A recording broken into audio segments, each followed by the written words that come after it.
자, 청약과 승낙을 해서 계약이 성립하게 되는데 계약의 성립 시기는 언제냐? 대화자 간에는 승낙의 의사표시가 도달하면 됩니다. 근데 격지자, 이거는 뭐 시공간상 분리가 일어났을 때 격지자라고 해요. 전화를 하고 있으면 뭐 미국 사람하고 계약을 하다 하더라도 이거 대화자입니다. 대화자. 격지자는 멀리 떨어져 있는 사람. 요럴 때는 승낙의 통지를 발송한 때라고 합니다. 그래서 헷갈리시면 안 되는 게 승낙, 그죠? 격지자 간의 계약의 성립 시기는 승낙의 통지를 발송한 때예요. 근데 청약의 효력에서는 요거는 격지자건 대화자건 상대방에게 도달해야 됩니다. 저거는 청약의 효력은 격지자건 대화자건 따지지 않고 상대방에게 도달하면 청약의 효력이 발생을 하고, 계약의 성립 시기는 승낙의 통지를 격지자 간에는 발송하면은 성립을 합니다. 요거 헷갈리시면 안 돼요. 요거는 그러니까 시험에서는 어떻게 나냐면 격지자 간에 청약의 효력은 뭐 발송한 때, 그죠? 청약의 뭐 청약을 발신한 때 뭐 이렇게 효력이 성립한다. 아니에요. 이거는 도달주의입니다. 다 상대방한테 도달해야 돼요. 격지자도 대화자도 다 포함하고. 헷갈리시면 안 돼요. 저거 두 개. 그 다음에 계약 체결상의 과실 책임이라는 게 있는데요. 이건 뭐냐면 우리 책의 순서가 어떻게 되어 있냐면요. 자, 청약이 있고 승낙이 있어요. 이렇게 딱 하면은 계약이 성립하고 그때부터는 이제 계약 이행 절차에 들어가면 되는데, 자, 책의 편제가 이 시간 순서별로 문제가 발생할 수 있는 걸 이렇게 써놨어요. 그러니까 계약을 청약하고 승낙을 하고 계약을 딱 만들었는데 이 계약이 성립하기 이전에 뭔가 문제가 발생했어요. 문제가 계약을 하기 이전에 어떤 문제가 발생을 해서 둘이 청약하고 승낙하고 해서 도장을 찍었어도 이 자체 계약이 어쨌든 성립할 수 없을 때, 이전에 있었던 문제로. 그럴 수 있잖아요. 예컨대 주택에 대해서 매매 계약을 체결했어. 오늘 딱 체결했는데 어제 다 불타버린 거예요. 이럴 때. 그죠? 요거는 그죠? 목적 실현이 불가능한 계약을 체결했는데 그 불가능이 계약 전에 있었던 겁니다. 계약 전에. 계약 전에 있었던 거예요. 그럴 때 그거를 알았거나 알 수 있었던 사람은 상대방에게 손해를 배상해라. 이게 계약 체결상 과실 책임입니다. 자, 요거는 계약 이전에 문제가 발생했을 때, 그죠? 배상 책임을 말하는 거고, 요런 문제가 없고 계약이 성립했어요. 계약이 성립했는데 후발적으로 집이 불탔어요. 요럴 때 나오는 게 뭐겠습니까? 위험부담이에요. 계약 성립한 이후에 불탔다? 요거는 그죠? 요거는 위험부담 문제나 채무불이행 문제가 되는 거고, 계약 이전에 불탔다. 그럼 요거예요. 계약 이전에 시간 순서가 그렇습니다. 책이 시간 순서대로 이렇게 나와요. 문제 발생하는 시점이. 요거는 계약 전에 다 타버린 거예요. 그러니까 이건 원시적 불능이죠. 그러니까 원시적 불능이라는 거는 계약 전에 불능 사유가 있었다는 겁니다. 계약 전에. 오늘 계약했는데 어제 다 타버렸다 이런 얘기죠. 그러면은 없는 집을 지금 사고 판게 된 거 아닙니까? 그러면은 자기가 집이 다 탔어. 막 근데 매수인한테 그냥 팔아버리는 거죠. 지가 알았는데. 사기잖아요. 그죠? 형사상으로는 사기가 되죠. 당연히 돈을 받았으면. 그래가지고 민사적으로는 요거 책임집니다. 그러니까 형사법은 형사법대로 가는 거고 민사는 요걸로 처리합니다. 원시적 불능이 있는데 배상 의무자가 알았거나 알 수 있었다. 알았다 고의, 알 수 있었다 과실, 이겁니다. 고의나 과실이 있다. 근데 알았던 경우에는 사기죄가 되지만 과실로 몰랐다. 그러면 사기는 안 돼요. 아시겠죠? 원래 형사처벌은 말이죠. 고의범만 처벌합니다. 이게 원칙이에요. 과실범은 처벌하지 않습니다. 이게 원칙이에요. 과실범은 처벌하지 않습니다. 처벌하려면 법에 정해놔야 돼요. 그게 딱 6개밖에 없습니다. 우리나라에 과실범 처벌하는 게 딱 6개 조문밖에 없어요. 과실범 처벌하는 거 되게 많을 것 같잖아요, 그죠? 근데 6개밖에 없습니다. 뭐 과실치사, 그죠? 실수로 사람을 죽였다 이거죠. 과실치상, 실수로 사람을 다치게 했다 이런 거, 그죠? 실화죄, 실수로 불을 냈다 이런 거. 그러니까 6개밖에 없어요. 과실일수, 실수로 물을 넘겼다 뭐 이런 게 있습니다. 6개밖에 없다 이거죠. 그러니까 형사법에서는 무조건 고의범만 처벌합니다. 그리고 고의 자귀범만 처벌해요. 자귀범은 뭐냐면 액션이 필요하다는 게 자귀라고 했죠. 그죠? 액션이 필요한 게 자귀. 부자귀는 액션이 없는 거. 간단하게 생각하면 그거예요. 한마디로 고의 자귀범만 처벌한다. 이 얘기는 사람이 액션을 통해서 사람을 죽여야 살인죄가 된다 이런 얘기입니다. 응? 한마디로 딱 어떤 사람을 딱 놓고 염력으로 사람을 죽였다. 이거 살인죄 아닙니다. 가끔 뭐 그런 뭐 미스테리 뭐 있잖아요. 그죠? 그건 미스테리고. 그러니까 만일에 아무런 살인에 아무런 액션을 하지 않았는데 살인죄로 처벌할 수 있겠습니까? 없다 그랬죠. 만일에 하고 싶다면 어느 정도 수준이 돼야 되냐면 살인죄가 부자기범이 처벌되려면 처벌될 수도 있는데 어떤 경우냐면 이 사람은 살인에 적합한 행위를 하지 않았는데 그 안 한 행위가 목 졸라 죽인 것과 동일한 가치가 있을 때 부자기범으로 처벌해요. 아시겠죠? 네. 목 조르진 않았어요. 근데 어떤 특별한 이유 때문에 실제로 목을 졸라서 죽인 것과 동일한 그런 걸로 평가할 수 있다면 살인죄로 처벌할 수 있다. 이게 쉽겠습니까? 이게 판례가 있어요. 판례가 있는데 어떤 경우냐면 그냥 재미삼아 들어주시면 돼요. 이제 삼촌인데 삼촌이 두 조카를 죽일 생각을 합니다. 죽일 생각을, 살해할 생각을 하고 물에 빠뜨려서 익사시킬 생각을 하고 있었어요. 그래서 뚝방으로 애들을 데리고 갑니다. 그래서 뚝방 끝으로 가서 방파제 있잖아요. 그 끝에 가서 애들을 던져서 죽이려고 해요. 딱 가는 와중에 한 명이 물에 빠졌어요. 미끄러져서. 빠졌는데 삼촌이 구하지 않았어요. 얘가 익사했습니다. 가다가 아이하고 이렇게 가다가 저 끝에 가서 죽일 건데 중간에 미끄러져서 빠진 거예요. 오케이? 얘가 걷다가 얘가 밀거나 그런 거 아닙니다. 빠졌어요. 근데 안 구해서 죽었고 하나는 이참에 하나를 잡아서 던집니다. 그래서 얘는 물에 빠뜨려서 죽였어요. 그래서 요 실제로 물에 빠뜨리네. 이거는 자기에 의한 살인죄 맞죠? 자기 액션이 있으니까 이건 문제가 아니고 얘에 대해서도 살인죄가 되느냐 이겁니다. 그게 법리 공방이 좀 있었어요. 그때 대법원에서 살인죄가 된다. 왜냐면 얘가 실제로 물에 밀어서 빠뜨리는 행위, 자귀는 없었지만 이 사람은 삼촌이었어요. 그죠? 그리고 이 위험한 제방 쪽으로 이끌었다. 그래서 선행행위가 불법했고 실제로 물에 빠뜨리는 행위는 없었지만은 구하지 않았습니다. 이 구하지 않은 행위가 진짜 물에 빠뜨리는 행위와 가치로 볼 때 동일하다. 그래서 살인죄로 처벌했던. 그래서 살인죄가 2개가 됐죠. 그래서 처벌했던 사건이 있었습니다. 그런 것처럼 그러니까 형사에서는 고의범만 처벌하고 자기범만 처벌하는데 민사에서는 고의와 과실을 거의 동일하게 처리합니다. 고의와 과실을 거의 동일하게 처리해요. 상대방은 뭐 당연히 몰라야 되겠죠? 상대방은 불탄 거에 대해서 몰라야 됩니다. 또 모르는 데에 대해서 과실도 없어야 돼요. 이럴 때 배상 의무자는 상대방한테 신뢰이익을 배상하면 됩니다. 신뢰이익이라는 건 뭐냐면 계약이 유효하게 성립했다면 성립하지 않았기 때문에 발생한 손해. 그러니까 계약이 청약자와 승낙자가 뭐 이거 하느라고 계약서도 만들고 이것 때문에 무슨 뭐 감정평가도 하고 뭐 이런 절차들이 있을 거 아닙니까?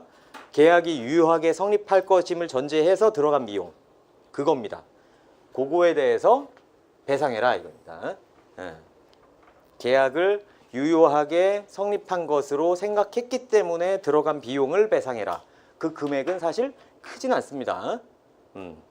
변호사 비용 이 정도가 되겠죠. 변호사 비용 정도 될 겁니다. 이 확대 적용에 물음표가 이렇게 돼 있는 건 안 된다 이거예요. 확대 적용이 안 된다. 이거는 뭐냐면 안전 배려 의무 위반. 이거는 이게 독일에서 최초에 시작한 건데 양탄자 사건이라고 있어요. 양탄자 사건이 있고 그 다음에 바나나 껍질 사건도 있고 쭉 이런데 어떤 사람이 양탄자 가게에 들어왔어요. 그래서 막 이렇게 어떤 양탄자를 구매할까 말까를 막 고민하고 있는 와중에 양탄자가 넘어졌습니다. 그래서 이 사람이 다쳤어요. 지금 양탄자에 대해서 매매 계약을 체결한 건 아니잖아요. 그죠? 체결하기 전입니다. 근데 양탄자가 넘어져서 다쳤어요. 이거를 제대로 세워놨으면 안 넘어졌겠죠. 그러니까 아주 기본적으로는 제대로 세워놓지 않아서 넘어져서 다쳤기 때문에 불법행위예요, 이건. 그래서 불법행위로 인한 손해배상 청구권은 당연히 갖고 있는데 이거 말고 계약상 책임을 물을 수 있느냐가 문제가 된 거예요. 계약상 책임.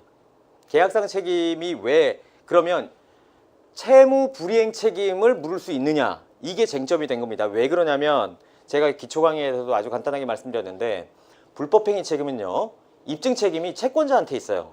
다친 사람한테 있어요. 다친 사람이 얘가 물건을 제대로 세워놓지 않았다는 점, 그리고 제대로 세워놨으면은 내가 다치지 않았을 것이라는 점, 얘가 제대로 안 세워놔서 내가 다쳐가지고 내가 손해가 이만큼 발생했고 그리고 다른 지병도 없고 기타 등등 한 걸 내가 다 입증해야 돼. 근데 채무불이행 책임은 얘가 다 입증해야 돼요. 얘가. 지가 제대로 세워놨는데 천재지변이라는 점, 이런 걸 지가 입증해야 된다고. 입증 책임이라는 게 그렇게 달라져요. 그러니까 이 다친 사람한테는 채무불이행 책임으로 묻는 거하고 불법행위 책임이라고 묻는 거하고 차이가 생긴다 이겁니다. 만일에 이 사람, 다친 사람을 더 보호하고 싶으면 채무불이행 책임으로 묻는 게 훨씬 더 나아요. 이 사람한텐. 그래서 학자들은 확대 적용하자 이런 얘기가 나오는 겁니다. 확대 적용하자. 계약이 성립하기 이전이지만, 이전이잖아요. 계약상 과실 책임도. 계약 성립하기 이전. 그죠? 계약 성립하기 이전의 문제. 이걸로 손해 발생. 이럴 때 신뢰손해 내놔라. 요거니까 똑같이 적용할 수 있는 거 아닐까? 이렇게 이제 학자들이 얘기하는데 우리나라 대법원은 뭐 안 된다. 안 된다. 네. 불법행위 책임으로 가라. 그죠? 다친 사람이 책임져라 이거. 입증해라 이거죠. 입증해라. 이런 내용이에요. 이런 거. 요게 제약상 과실 책임이죠. 8월 1일 날 계약 체결했지만 7월 30일 날 이미 소실했다. 이게 전형적인 체약상 과실 책임. 계약 체결상 과실 책임을 짧게 그냥 체약상 과실 책임이라고도 불러요.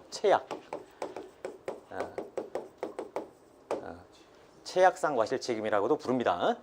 계약 체결상 과실 책임을 체약상 과실 책임, 제가 섞어 쓸 수도 있어요. 그래서 이게 이제 일반적인 경우인데 요것도 적용될 수 있을까? 이런 얘기죠. 그래서 우리나라 대법원은 이거는 이걸로 안 된다 이거지. 불법행위 책임으로 가라 이겁니다.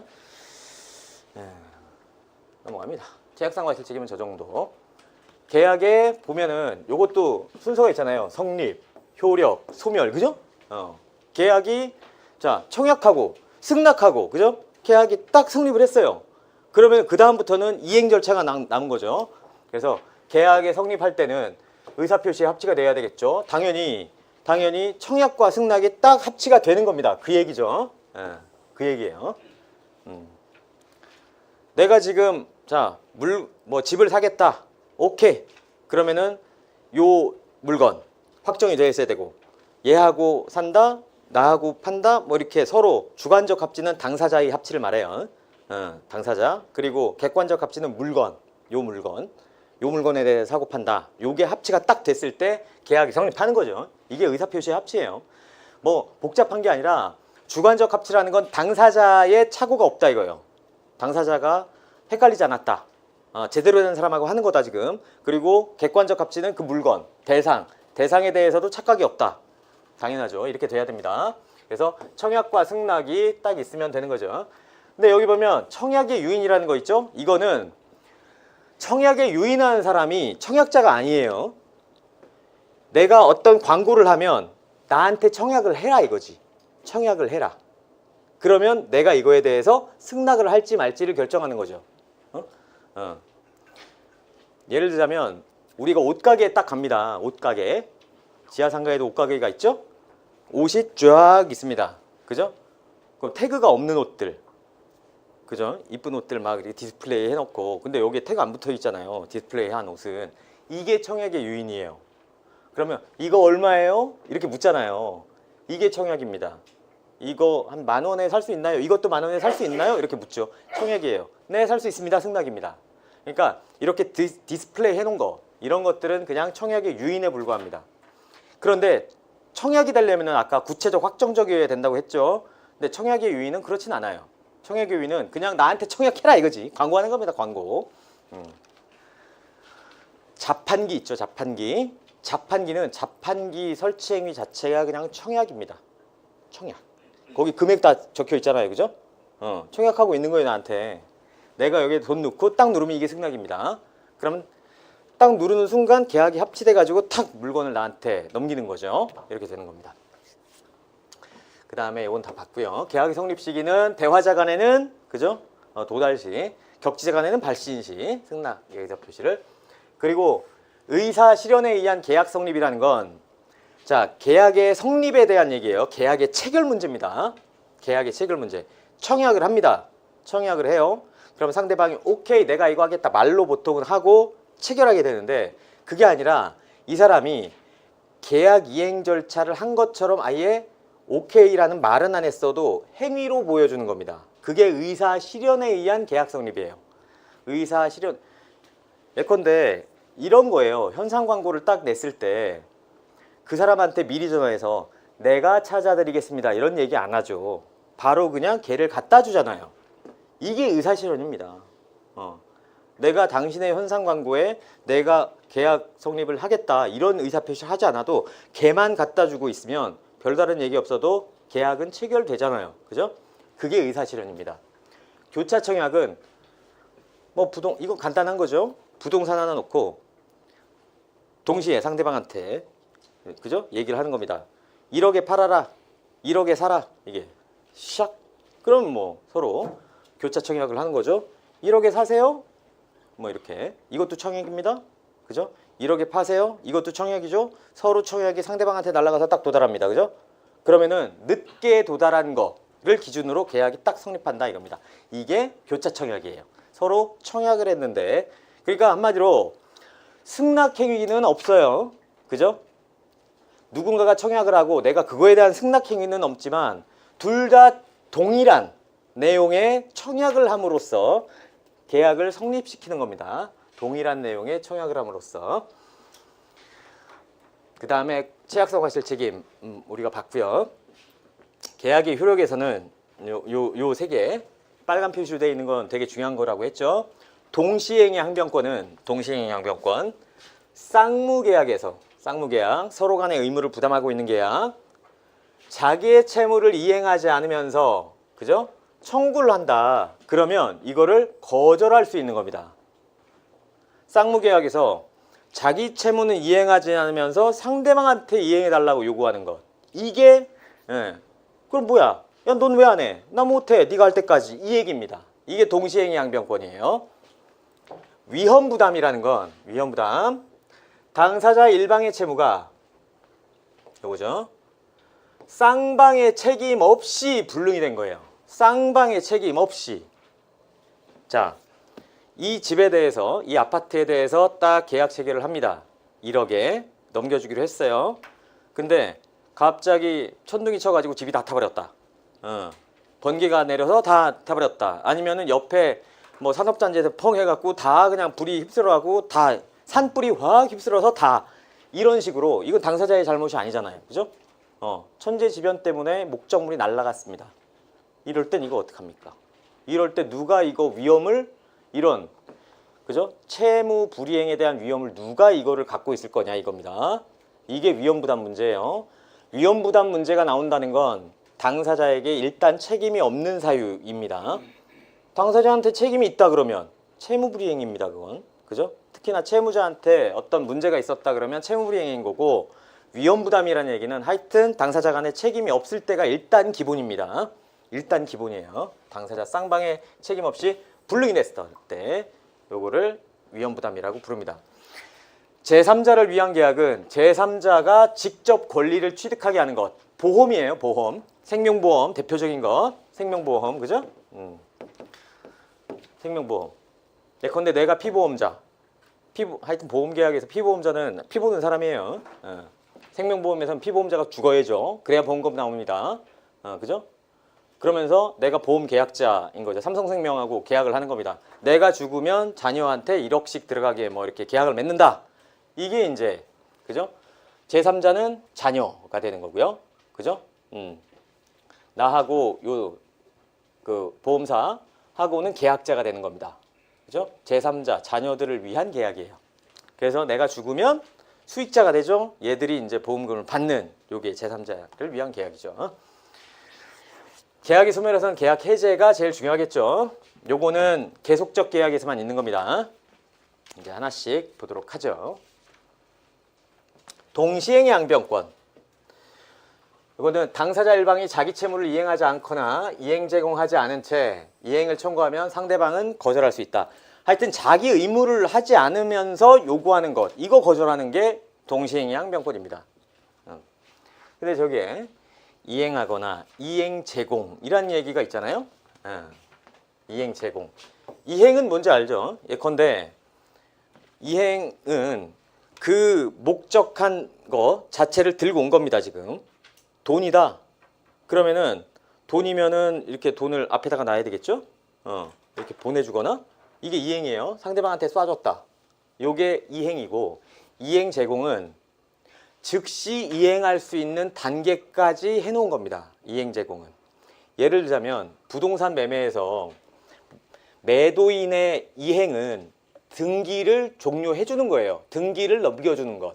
이것이 이행입니다. 맞죠? 매도인은 등기 넘겨주는 게 이행이에요. 그러면 법무사한테 서류를 맡기는 것. 그게 이행 제공입니다. 그게 이행 제공이에요. 그게. 서류를 맡겨야 등기가 될 거 아닙니까? 등기를 하면 그건 이행이에요.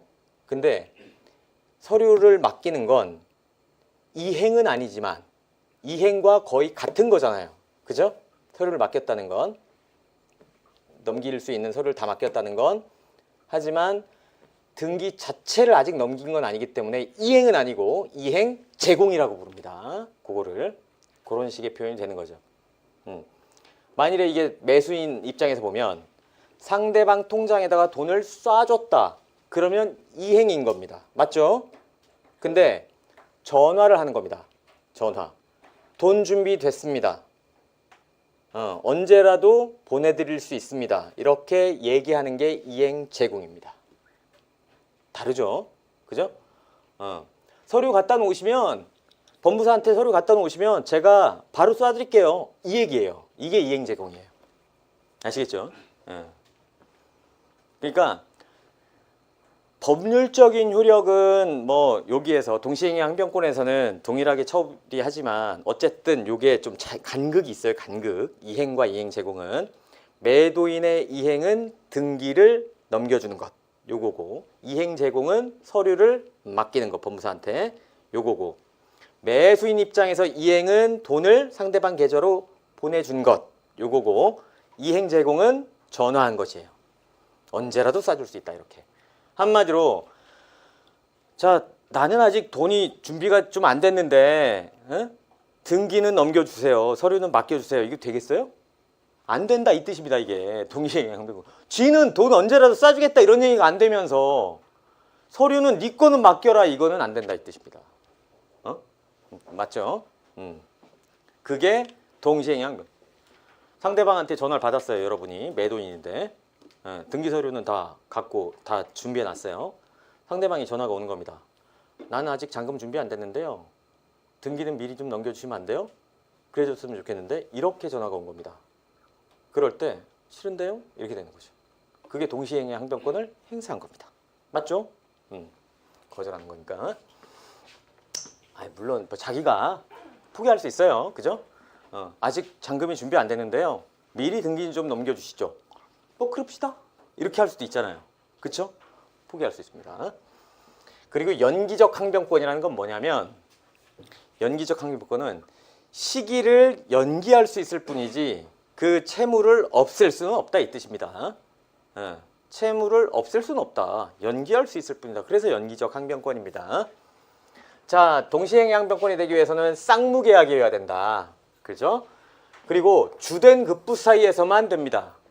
원래 급부라는 거는 급부, 예컨대 부동산 매매 계약이다. 그럼 주된 급부는 뭐겠습니까? 주된 급부는 아파트를 점유를 넘기고 등기 넘겨주고 이게 주된 급부예요. 그쵸? 이게 주된 급부가 되는 겁니다.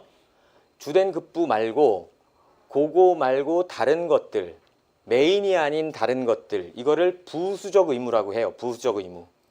부수적 의무를 안 했다고 해서 동시행위 항변권을 행사할 수는 없습니다. 부수적 의무하고는 관계가 없고 주된 의무를 안 한 상태에서 상대방이 요구할 때 거절할 수 있는 겁니다. 주된 의무. 부수적 의무는 아니에요.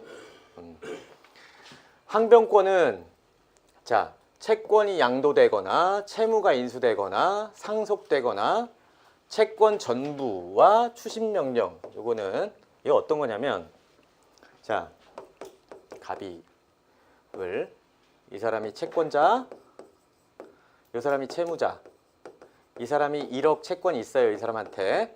자, 이렇게 있다고 보는 거죠. 그럴 때 요 사람의 채권자가 있을 수 있잖아요. 병. 그죠? 요 사람의 채권자예요. 요 사람의 채권자. 얘도 예컨대 뭐 1억이 있다. 그럴 수 있죠. 얘도 채권자. 얘한테. 그럴 때는 어떤 식으로 표현하냐면요. 어떤 식으로 표현하냐면 얘를 채권자라고 부릅니다. 채권자. 얘를 채무자라고 부르고 얘를 제3채무자라고 불러요. 제3채무자. 용어 정리를. 그죠? 얘는 얘한테 빚지고 있고 얘는 얘한테 빚지고 있어요. 이해되시죠? 요런 상황입니다. 그럴 때 요 채권 있죠? 요 채권. 얘가 얘한테 돈 받으려고 요 갑과 을 간에 있는 을이 갖고 있는 요 1억짜리 채권을 그죠? 어떤 판결이나 그것도 뭐 판결의 일종이니까 판결을 받아서 요 채권 자체를 자기가 싹 갖고 오는 것. 채권 자체를 갖고 오는 것이 전부명령입니다. 전부명령. 둘이 갖고 있는, 얘가 갖고 있는 얘에 대한 채권 자체를 갖고 오는 게 전부명령. 채권 자체를 갖고 오는 게 전부명령이고요. 추심명령은 얘 대신 얘가 이렇게 대신 받으러 가는 겁니다. 얘한테. 요 채권을 지가 갖고 오는 게 아니라 얘를 대신해서 얘한테 돈 줘 이러는 거죠. 그게 추심명령입니다. 아시겠죠? 대신. 그래서 추심명령이에요. 차이가 있는데 전부명령 있죠? 그대로 갖고 오는 거. 그대로 갖고 오는 거. 요거는 요게 없어집니다. 아시겠죠? 본인이 얘한테 갖고 있는 채권 요게 없어져요. 요게 대신 오는 겁니다.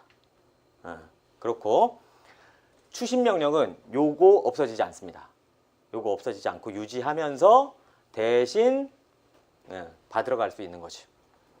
그럼 대신 받았으면 자기 주머니에 전부명령은 그러니까 전부명령은 채권 자체가 왔잖아요 지금. 그러니까 얘한테 돈 받으면 지가 가지면 돼.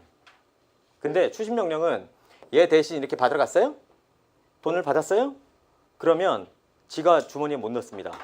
어떻게 해야 돼요? 얘한테 줘야 돼요. 그러면 자기는 그거에 대해서 다시 집행해야 돼요. 다른 채권자들도 개떼같이 몰리겠죠? n분의 1 해야 됩니다. 추심명령은 다른 채권자들과 n분의 1. 전부명령은 in my pocket. 이거예요. 그 차이가 있습니다. 어떤 게 좋겠어요? 그렇지 않습니다. 그렇지 않아요.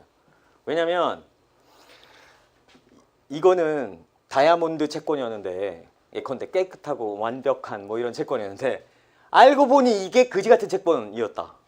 그 하자까지 다 갖고 오게 되는 거예요. 자기 건 없어지면서. 그러니까 전부명령은 언제 하는 거냐면 갑과 을 간의 채권 채무 관계의 내용을 확실하게 알고 있고 문제가 없다는 점을 확실하게 알고 있을 때는 갖고 와도 돼요. 아시겠죠? 근데 저 채권 내용에 어떤 하자가 있는지 잘 모르겠다 싶으면 함부로 전부명령을 요구하면 안 돼요, 법원에. 그러면 손해예요, 자기한테. 그렇죠? 예컨대 이게 무슨 뭐 어떤 항변권이 잔뜩 붙어 있다거나 뭐 기타 등등 여러 가지 권리의 하자 문제가 뭐 잔뜩 있는 채권이었다. 그러면 그죠? 손해만 막대하게 볼 수도 있어요. 그런 문제가 있기 때문에 함부로 전분 명령은 하는 게 아닙니다. 추심 명령이 더 편할 수 있어요. 그러니까 다른 이 사람의 을에 나 말고 다른 채권자가 개떼같이 많다. 그리고 요 채권, 요 둘 간의 채권이 특별한 문제가 없다. 그러면 전분 명령 하는 게 좋죠. 그런데 둘 간의 채권이 뭐 이거 내용이 어떤지 잘 모르겠고 채권이 있다는 건 알아도 또 얘 다른 채권자도 없는 것 같아. 그럼 추심 명령 하는 게 좋습니다. 추심 명령 하는 게. 대신 받으러 가는 것, 채권은 홀랑 다 갖고 오는 것 차이가 있어요. 경계는 뭐냐면 경계는 계약을 이전에 있었던 계약을 없애고 대체하는 겁니다. 새로운 계약으로. 없애고 대체. 이게 경계예요. 경계는 계약을 이전 계약을 없애고 새로운 계약으로 대체하는 겁니다. 이게 경계 계약이에요. 그러니까 이전 계약을 없앴으니까 이전 계약에서 동시행양변권이 있었어도 새로운 계약을 맺었죠. 여기에 옛날에 동시행양변권이 있었다 하더라도 여기에도 인정되느냐? 그렇지 않아요. 여기에는 별도로 자기들이 설정을 하든가 해야 됩니다. 이거는 경계는 그렇습니다. 경계. 이거를 갱계라고 부르는 사람도 있어요. 갱계. 근데 발음이 좀 그렇죠. 경계. 그러니까 경계가 더 좋죠. 그리고 상대방 채무가 변제기에 도달해야 된다. 상대방 채무가 변제기일 것. 그러나 상대방 채무가 변제기가 아니더라도 내가 동시행 양변권을 행사할 수 있는 경우도 있다 하겠죠. 뒤에 거는 뭐냐면 내가 선이행 의무자예요. 중도금. 예컨대 내가 중도금을 내야 돼요. 부동산을 샀어. 그래서 뭐 1,000만 원, 4,000만 원, 5,000만 원 이런 식으로 계약금 1,000, 중도금 4,000, 잔금 5,000 이런 식으로 한 달씩 여유를 두고 이렇게 했어요. 근데 내가 중도금을 못 내고 있어. 그러면은 중도금에 대해서 어때요? 내가 채무불이행 상태잖아요. 그렇죠? 그럼 매도인 입장에선 전화 계속 오겠죠. 그렇죠? 지연이자는 계속 발생하지 않겠습니까? 그 상황이에요. 내가 선의행을 갖고 있는데 그러다가 잔금 날짜가 뜩 됐습니다. 잔금 날짜. 중도금은 계속 내가 연체하고 있었고 잔금 날짜가 딱 된 겁니다. 그러면 내가 설사 지체에 빠져가지고 중도금 채무, 즉 선의행 의무가 있는 사람이라 하더라도 지체하다가 잔금 날짜가 딱 돼서 이행기에 도달했다면 동시행의 항변권을 행사할 수 있다 얘기입니다. 뭔 얘기냐면 내가 선의행 의무, 중도금 의무를 지체하고 있는 와중에 잔금 일자가 도달했으면 나는 중도금 플러스 지연이자 플러스 잔금을 주면 상대방한테 등기 내놔 이렇게 할 수 있다는 얘기예요. 그 날짜가 됐으니까. 그러니까 상대방이 야 너 중도금 다 지체하고 그런 상황이었었는데 뭔 놈의 동시행양변권이야? 이렇게 말 못한다 이겁니다. 잔금 날짜가 됐을 때요. 대신 중도금과 그거에 대한 지연이자는 줘야 되겠죠. 그쵸? 그런 얘기고 불안해 항변권이라는 건 아직 상대방 채무가 기한에 도래하지 않았어요. 근데 가만 보니까 상대방이 오늘 내일 하는 거야. 도저히 저 사람이 변제기에 도달해서 채무 이행을 못할 것 같아요. 그 상황입니다. 변제기에 도달해서 저 사람이 채무 이행을 못할 것 같을 때 그럴 때는 아직 변제기에 도달하지 않았어도 동시행 양변권을 행사할 수 있다 이 얘기입니다. 있다. 그리고 자기 채무를 이행하지 않고 청구하면은 내가 거절할 수 있는 거죠. 그러니까 요거 수령지체에 빠진 자도 이후에 이행하면 동시행 양변권 인정된다가 요거하고 이렇게 연결되는 거죠. 그죠? 네. 그러니까 요거하고 내용상 비슷해요. 물론 똑같은 건 아닌데 수령지체라는 건 채권자 지체라고도 불러요. 내가 돈을 갖다 주는 겁니다. 중도금을 줘야 되는데 이 사람이 안 받고 있는 겁니다. 중도금 일자에 돼가지고 내가 갔어요. 근데 이 사람이 안 받고 있는 거예요. 상대방이 안 받고 있으니까 이걸 채권자 지체라고 부릅니다. 채권자 지체. 그러니까 중도금 채무자가 자기가 갚아야 될 돈을 안 주고 있다. 채무자가 안 주고 있다. 이거는 이행지체라고 불러요. 이행지체. 채무불이행이잖아요. 받을 사람이 그때 날짜에 안 받고 있다. 이게 수령지체에 빠졌다고 합니다. 수령지체. 제일 간단한 거는 그거 여러분이 택배부터 해요. 택배를 받아야 돼. 홈쇼핑에서 뭐 시켜가지고. 근데 여러분들이 집에 없는 거야. 가장 대표적인 게 배달시켰는데 집에 없어가지고 이 사람이 돌고 들어간 거예요. 그게 채권자 지체예요. 그게 수령지체. 그럴 때 수령지체에 빠진 자, 이 사람도 나중에 이행하게 되면 동시행 항변권을 행사할 수 있다. 그러니까 이 사람도 수령지체에 빠졌다 하더라도 자기가 이제 수령지체에 빠진 자가 나중에 자기가 의무, 쌍무계약이니까 자기 의무를 다 했다 그러면 이 사람도 배상할 거 배상하고 이행을 요구할 수 있죠. 요거는 채무자가 선이행 의무를 이행하지 않고 있다가 잔금기일에 대해서 동시행 항변권을 행사할 수 있게 된 거고, 채무자가 이행지체에 빠졌다가, 요거는 채권자 지체입니다. 채권자가 지가 안 받고 있다가 나중에 이렇게 동시행 항변권을 행사할 수 있는 경우, 양상은 어때요? 얘는 채무자, 얘는 채권자인데 양상은 계속 안 받고 있다가 나중에 된 경우, 이 얘기입니다. 안 받고 있다가 나중에 된 경우. 왜 넘어갔냐? 뭐 이렇게 된 거고요. 별 필요 없고요, 사실 이거. 요거만 기억하십시오. 요건은 요 세 개니까. 이행을 거절할 수 있다. 그리고 요거 동시행 항변권이 붙은 채권을 자동 채권으로 하는 상계는 불가하다. 요것도 그냥 잘 생각해 보시면 돼요. 자, 내가 채권 쌍무계약이라는 건 나도 어떤 의무를 해야 되고 상대방도 어떤 의무를 해야 돼요. 그 얘기는 나도 이 사람한테 채권을 갖고 있고 얘도 나한테 채권을 갖고 있어요. 맞죠? 나도 얘한테 채권이 있고 얘도 나한테 채권이 있어요. 이럴 때 자동 채권이라고 말하는 건 뭐냐면 내가 갖고 있는 채권, 내가 얘한테 달라고 할 수 있는 채권, 이게 자동 채권이에요. 내 채권, 내 채권. 이게 자동 채권. 아시겠죠? 상대방이 갖고 있는 채권, 이거를 수동 채권이라고 불러요. 아시겠죠? 내가 갖고 있는 채권, 자동 채권. 상대방이 갖고 있는 채권, 수동 채권. 이거예요. 이해되시죠? 근데 자동 채권에 동시행 항변권이 붙어 있다는 얘기는 내가 갖고 있는 채권에 동시행 항변권이 붙어 있어요. 그럼 이 동시행 항변권은 누구 겁니까? 상대방 거죠. 맞죠? 내 채권에 뭔가 붙어 있으면 그거는 얘 거예요. 그러니까 내가 내 채권을 가지고 상대방이 갖고 있는 채권과 상계를 하면 안 된다는 이유가 얘 거 동시행 항변권을 없애는 중이잖아요. 그렇게 되면 얘 권리 침해거든. 그러니까 안 된다는 얘기예요. 그래서 자동 채권에 동시행 항변권이 붙었을 때 그걸로 상계 못해요.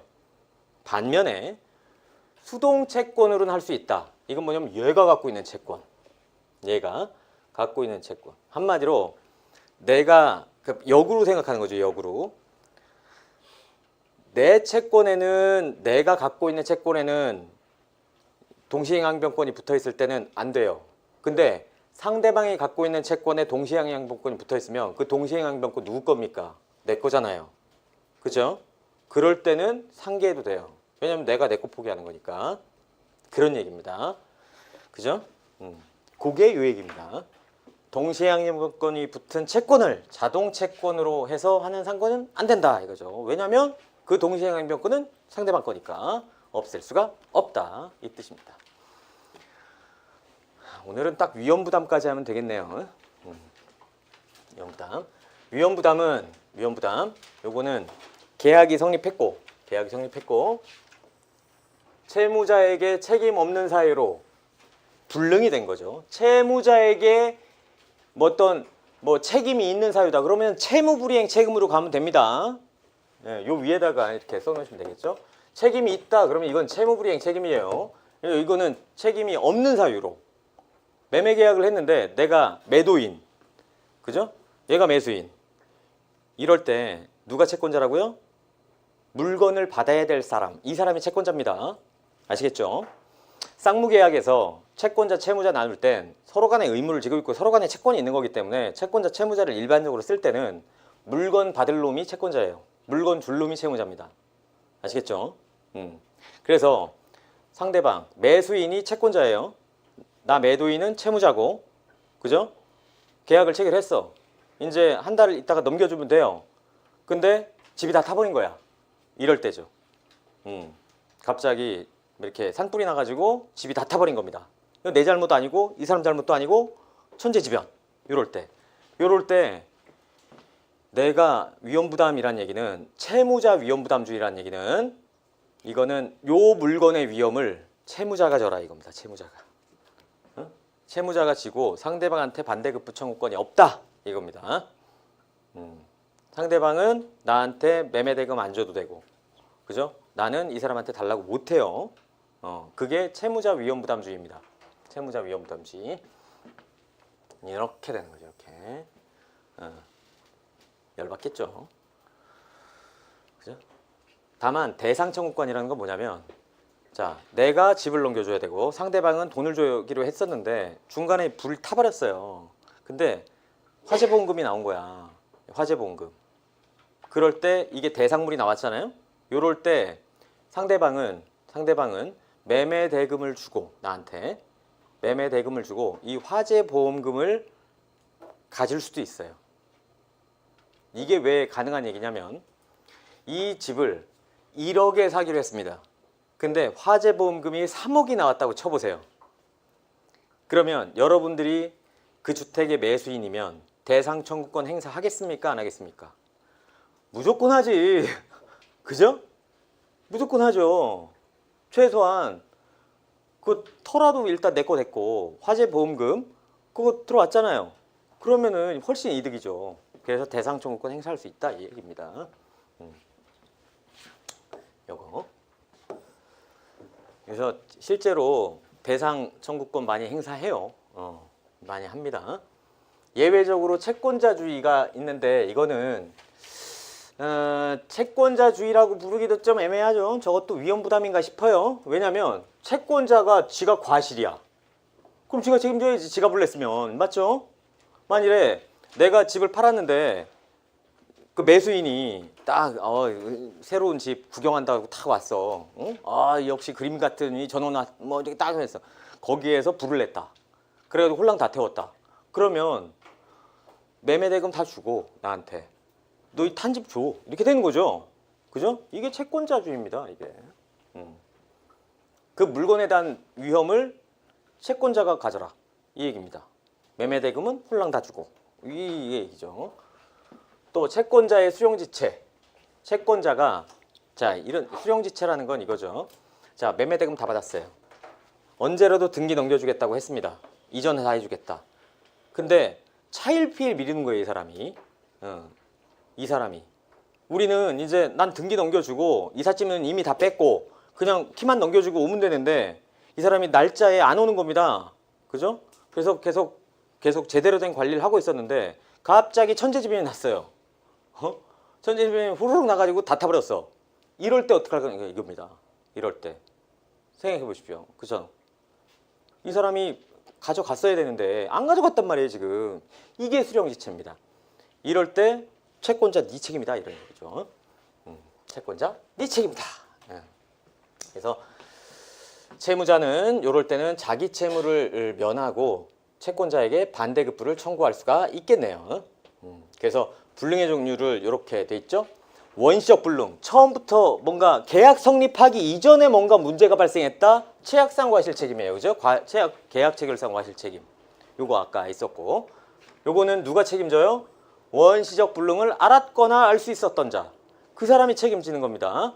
그러면은 손해 내용은 뭐예요? 신뢰 손해를 배상하는 겁니다. 계약이 유효하게 성립했다고 믿어서 들어간 비용, 변호사 비용 같은 거죠. 출장비 같은 거죠. 이런 겁니다. 이런 비용은 배상해야 돼요. 그죠? 만일에 처음부터 이 물건이 존재하지 않는다고 생각했으면 이거 계약 체결했겠습니까? 안 했겠지. 그러니까 있다고 생각했으니까 계약을 체결한 거고 그거에 들어간 비용을 말하는 거예요. 자, 계약은 제대로 성립을 했어요. 제대로 성립해서 이제 이행을 딱 하면 되는 건데 뒤에 문제가 생긴 겁니다. 그죠? 쌍방의 과실이 없다. 그죠? 쌍방의 과실이 없지. 천재지변으로 이 집이 다 타버린 겁니다. 이럴 때는 채무자가 책임을 지는 겁니다. 채무자가 그 물건에 대한 위험을 부담해요. 물건에 대한 위험을. 그래서 매도인은 목적물 인도 채무를 면하고 상대방한테 그죠? 대금을 달라고 할 수도 없어요. 당연히. 그런데 매수인이 과실이 있다. 그죠? 채권자가 과실이 있거나 지가 받아가야 되는데 지금 그 기일을 어겨가지고 안 받아가고 있는 와중 뭐 이런 상황. 이건 뭐 채권자한테 뭔가 문제가 있잖아요. 지금 이 상황에서는 채권자 네가 책임져라. 그러니까 채무자는 그거 불탄 집 그대로 주고 등기 넘겨주고 돈 그대로 받으면 돼요. 이렇게 된 거예요. 이렇게. 요거는 다 뭡니까? 요거는 불능이긴 불능인데 원래 위험부담이라는 건 요거를 말하는 거죠. 위험부담. 그죠? 채무자한테 문제가 없을 때 요거고 채무자한테 문제가 있을 때 이겁니다. 그렇죠? 채무자한테 문제가 있을 때는 채무불이행 책임이에요. 후발적 불능이 됐는데 채무자한테 아무 잘못이 없는 상태에서 이행하지 못하게 됐으면 위험부담 문제고요. 후발적 불능이 되는데 채무자한테 잘못이 있다 그러면 채무불이행입니다. 아시겠죠? 요거를 머릿속에서 딱 그러니까 오늘 요거만 딱 머릿속에 정리해 두셨다 그러면 성공한 거다 이겁니다. 그래서 요거 딱 기억해 두시면 되겠습니다. 그리고 제3자를 위한 계약인데